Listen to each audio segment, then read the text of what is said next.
आता इमिटेट या शब्दाचा अर्थ समजून घेऊया. सर्वप्रथम मराठी अर्थ.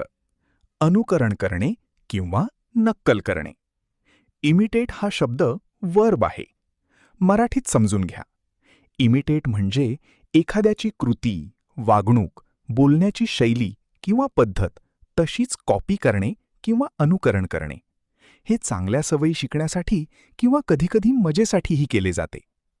English meaning: to copy the actions, behaviour or style of someone or something. आता सिनोनिम्स पाहूया. कॉपी, मिमिक, रेप्लिकेट हे शब्द नक्कल करणे किंवा अनुकरण करणे दर्शवतात. आता अँटोनिम्स पाहूया. क्रिएट, ओरिजिनेट, इनोव्हेट हे शब्द नवीन निर्माण करणे दर्शवतात. आता उदाहरणे पाहूया. पहिले वाक्य: children often imitate their parents. मुले अनेकदा आपल्या पालकांचे अनुकरण करतात. इथे इमिटेट म्हणजे वागणूक कॉपी करणे. आता थोडा विचार करा. व्हिडिओ थांबवा आणि खाली उत्तर कमेंटमध्ये लिहा. Imitate means A. Create something new, B. Copy someone, C.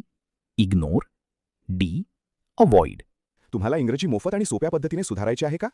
नियम अकॅडमीचा बेसिक इंग्लिश व्होकॅब्युलरी आणि ग्रामर कोर्स पूर्णपणे मोफत जॉईन करा. आत्ताच हा नंबर नियम अकॅडमी इंग्लिश नावाने सेव्ह करा. 9270275060. नंतर व्हॉट्सॲपवर हॅलो सर असा मेसेज पाठवा. दररोज व्हिडिओ प्लस MCQ सराव मिळवा. नंबर सेव्ह केल्यावरच लिंक उघडतील.